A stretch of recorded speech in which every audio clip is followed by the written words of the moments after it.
বিশ্ব ডায়াবেটিস দিবস আজ। সারা বিশ্বের মতো বাংলাদেশেও জনসচেতনতার লক্ষ্যে দিবসটি পালিত হচ্ছে। দিবসটিতে এবারের প্রতিপাদ্য সুস্বাস্থ্যই হোক আমাদের অঙ্গীকার। 1991 সালে আন্তর্জাতিক ডায়াবেটিস ফেডারেশন 14 নভেম্বর তারিখকে বিশ্ব ডায়াবেটিস দিবস হিসেবে ঘোষণা করে।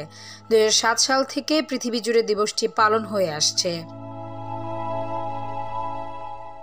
দিবসটি উপলক্ষে রাষ্ট্রপতি মোহাম্মদ শাহাবুদ্দিন ও প্রধান উপদেষ্টা ডক্টর মোহাম্মদ ইউনূস পৃথক বাণী দিয়েছেন।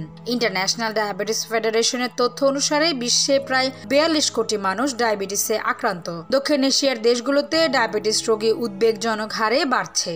এক্ষেত্রে বাংলাদেশের চিত্র আরও ভয়ঙ্কর। সারা বিশ্বে প্রতি 10 জনে একজন প্রাপ্তবয়স্ক ডায়াবেটিসে আক্রান্ত। বর্তমান বাংলাদেশে প্রতি 100 জনে প্রায় 14 জন প্রাপ্তবয়স্ক ডায়াবেটিসে আক্রান্ত। প্রতি 4 জনে 3 জন ডায়াবেটিস রোগী নিম্ন এবং নিম্নবিত্ত দেশে বসবাস করে।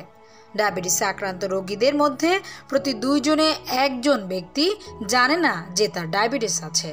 বাংলাদেশে প্রায় 20,000-এর বেশি শিশু ডায়াবেটিসে আক্রান্ত, যাদের গড় বয়স 10 থেকে 12 বছর।